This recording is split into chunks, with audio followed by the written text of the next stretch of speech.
What's up, co-reporters, and welcome back to my channel. I am so happy that we get to talk about the Family Chantel again. I feel like we've got a special little Family Chantel crew here on the channel that is just really, really amazing to me.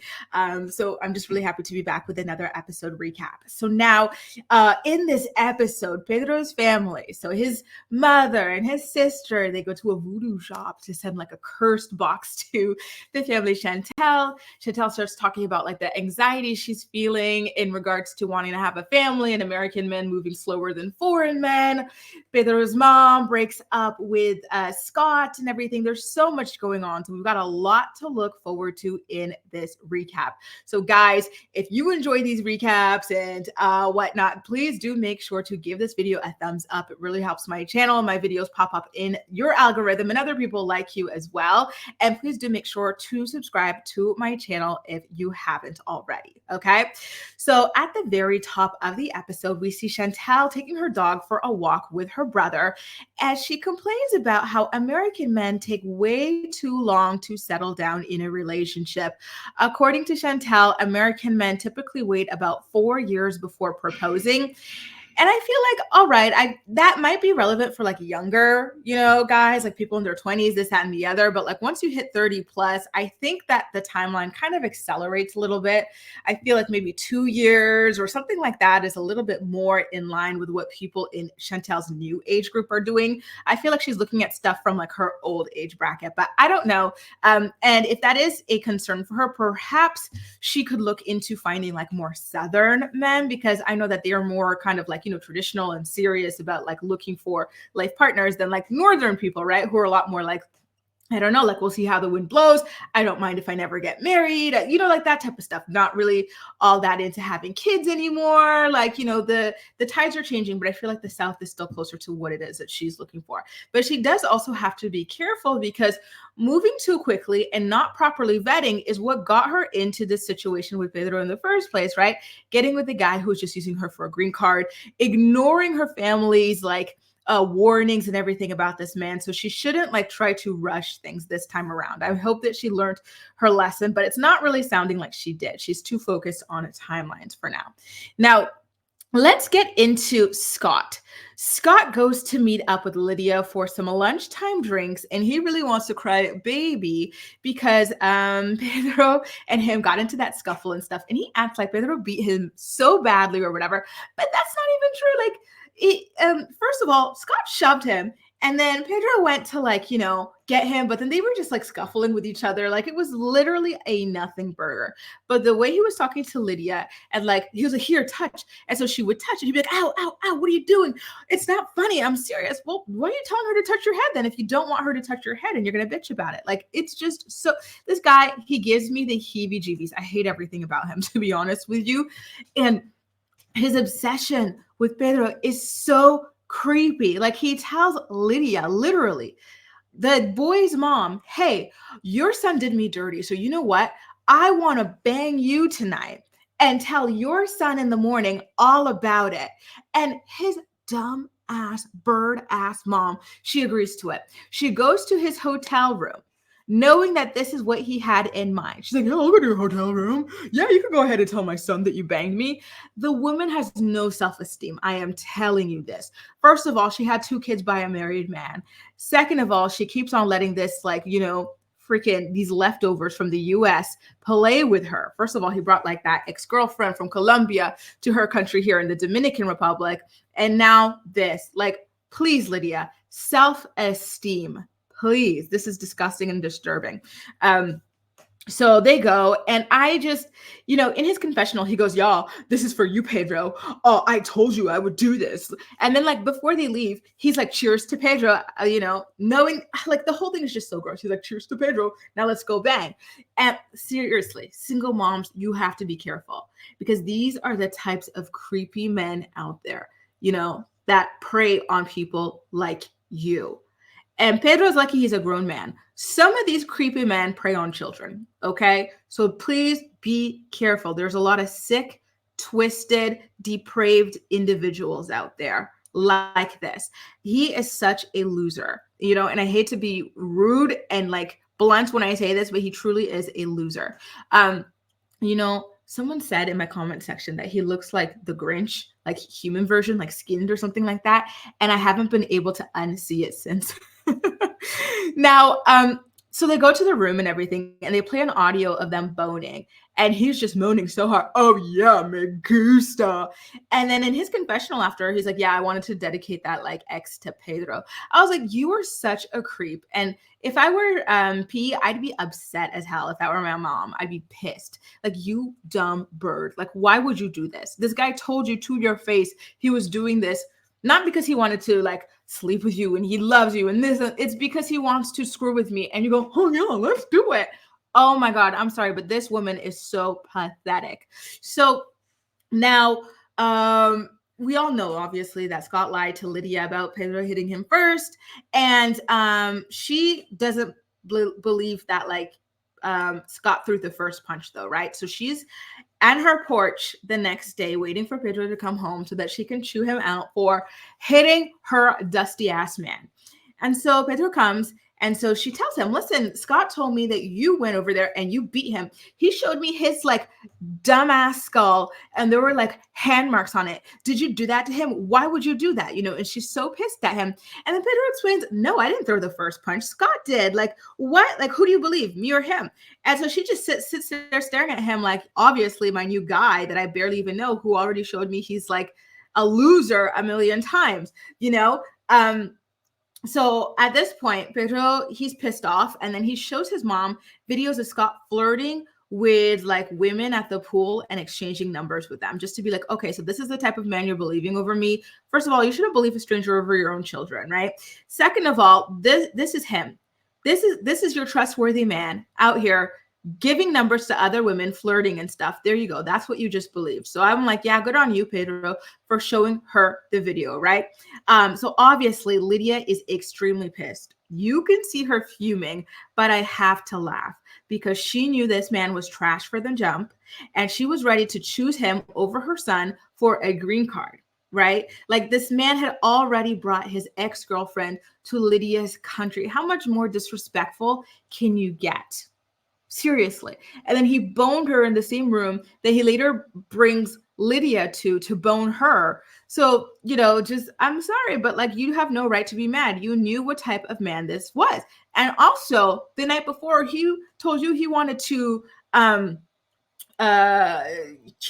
like bone you to taunt your son, and you accepted that. So no, I do not feel bad for her. She deserved every little bit of what she got. So now let's get into Chantel. So Pedro and Nicole, they had this friend in the Dominican Republic named Obed, okay? And I remember during the 90-day fiance days, he used to be warning Chantel against the what is it, Jimenez family? He was like, listen, these are not good people. They are not trustworthy. They are using you for a green card. Like, he really was trying to help. But unfortunately, like, she sided with Pedro and everything at the end of the day. But they are still friends to this day. And now he feels like more free to tell her more about what he knows. Now that she and Pedro are already divorced, he's like, okay, well, before I didn't want to be the reason why they divorced, but now that it's done, I'm going to empty out the bazooka.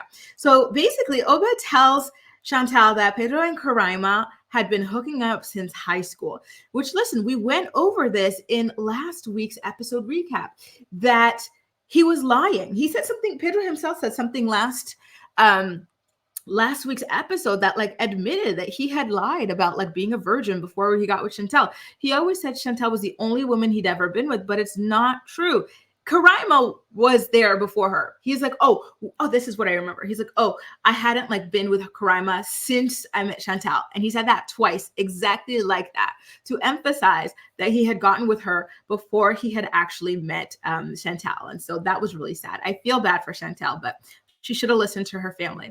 Now, then Obed talks about how Pedro's friends were making fun of Chantel's face, like her looks and her Spanish accent behind her back in the DR while she was there. Pedro was there too, Chantel at the time didn't understand Spanish, and like he was just letting them laugh at her, and I'm like, that's really disgusting, because you know what? Everybody has an accent when they speak a foreign language. Pedro, he's got an accent when he speaks in English, and it's a strong accent. His sister's got a strong accent, right? And neither of them even speak perfect English. They still make a lot of grammatical errors, but it's fine because this is not their native language, So I don't understand why people like that, of all people who understand how hard it is to learn a new language as an adult, would go ahead and make fun of someone else for that. And second of all, Chantel is such a beautiful, beautiful, beautiful girl. So how do you look at this beautiful girl and start making fun of her looks? Like, I don't understand it. I'm sorry, but between all these people, I think she's the most beautiful. So it's crazy to me that they would go and try to like knock her down for her looks. I find that absolutely ridiculous.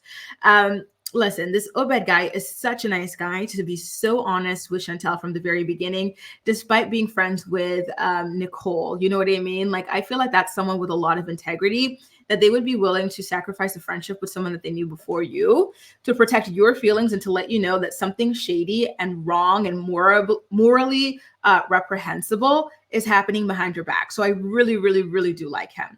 Now, let's go back to the DR, shall we? Now, at this point, Lydia, this was really funny. Lydia goes to Scott's room to confront him about the pool video. So one thing that's really interesting about this to me is that Lydia is not even upset that Scott lied on her son. To me, I'm like, well, that's your son. Like, why aren't you upset that he had you thinking your son was a liar and he had you doubting your son? Like, I would start with that. But no, she's more upset that he cheated on her. And again, this goes to show you how big of a bird she is. She only cares about like the romantic aspect of things. So she confronts him. She shows him the video and everything. And he denies that he was flirting. He was just trying to be friendly, apparently. And they just start yelling at each other through their little Google Translates. And she tells him that he's fat and ugly and terrible in bed. And she doesn't even like him. And then she also says that he's, any woman that sleeps with him probably has STDs because he Fs everyone. And I'm like, girl, go get yourself checked then, because you slept with him multiple times. And then at this point, Scott decides that he wants to get some of his own digs in there. So Scott says that Lydia is a starfish in bed who doesn't do anything, and that she hasn't had sex in 12 years and it shows. Oh my God, like these two people fighting is so funny to me. And then he also tells her that the Colombian sex was the best sex he ever had. I was like, whoo, now you're really like twisting the knife in there. But listen, he's a terrible person. Lydia's a terrible person. Pedro and Nicole are terrible people. So I don't really care about this heartache, this affliction that they're all suffering from right now. They all deserve it. Now, his mom and sister ultimately decide, hey, we are hearing from Nicole's ex that the family Chantel has been trying to like track us. They've got a PI. They're trying to meet with Nicole's ex. Like, this is unacceptable. If they want to think that we're like bad people doing evil, bad things, why don't we scare them? So the two of them decide to go to a voodoo shop to get a bunch of things to send to the family Chantel as revenge for trying to recruit people to get intel on them. And listen, I really enjoyed looking around the store. The guy who was like the shopkeeper, he was so like cool. Like, they come in, he's like, you want what? All right, let's do it for you. And he's like, we got everything. We can get rid of bad neighbors. I'm like, you know what? Voodoo seems so fascinating. And I don't understand why it is so stigmatized. I find it fascinating how like white dominated religions and spiritual practices are just so praised and celebrated and treated as like, the greatest thing ever, despite all the controversy surrounding them. Right. And by controversies, I'm talking about like, for example, Christianity with like the pedophilia problem in there.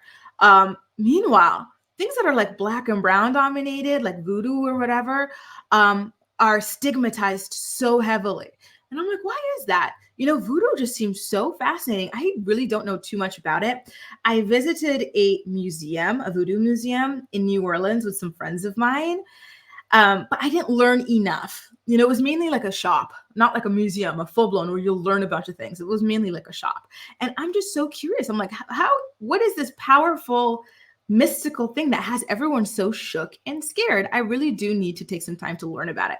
So if you guys are, knowledgeable on it, or you've got like favorite influencers or pages or wherever to go and learn about it, please definitely leave them in the comment section, because I do want to do my due diligence, because this sounds very interesting. And I love that it's just pure and untouched. And that you can find it in Africa, you can find it in the Caribbean, and I don't know, I'm really fascinated by it. So I do want to learn. Now, anyway, let's get back to the voodoo box. Chantel's family receives the box, right? And so at this point, it's still sealed, but they know that it came from the Dominican Republic. And then what happens as Chantel is about to open it? Her mother, her iconic ass mother, comes out with some spray. I don't know if it's Lysol or what. If she just starts spraying the air out of nowhere before they even open the box. I'm like, oh my God, Karen, the way I am obsessed with you. I think she is a queen. I think she's an icon. She's a legend, and she is the moment. Now, come on now. So they open it and they are spooked by all the things they see in it, of course, right? There's like that classic voodoo doll with the pins and all of their names in there. There's like a coffin. Like, of course you would be scared. I would be scared as well if I got that. And so they decide to set it on fire on their back porch, naturally. And I thought that was, rather funny as a scene. And so now we got like this confessional of her mother sitting down with her father. And her mother's like, you know what, listen. And I knew they were into some damn voodoo. And I knew that my daughter had to be under a voodoo spell to fall and become a simp for that scamming ass Dominican man. And you know what? She might be right. She just might be right. Now, Chantel then tells the family at this point that she wants to go to the Dominican Republic to confront Pedro's family face to face. So she pulls out a giant suitcase and starts packing it in the middle of the living room. Like, that's something you naturally do. Like, have you ever been like, hey, something just happened to me. So you know what I'm going to do? Before I even look at flights to know when I will leave, I'm going to take a giant suitcase, start packing all of my clothes in front of my family and say, we're going. Like, as if they're taking a bus to go up the street or a taxi. Like, they're going to the Dominican Republic, like that takes time, babe. So it was just funny. Honestly, this show is just so camp to me. I am obsessed with it.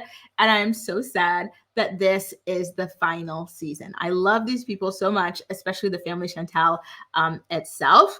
And yeah, just every single week, it's a pleasure to watch all of these like kooky characters. I really hope that they get another spinoff after this, because they are television gold, in my humble opinion. Anyway, that was just a recap of what went down on this week's episode of The Family Chantel. As usual, I'm more excited to know what you thought about everything. So please make sure to leave all of your thoughts and opinions in the comment section down below, and we'll chat. That's all for now. Thank you so much for watching, and I'll see you next time. Bye.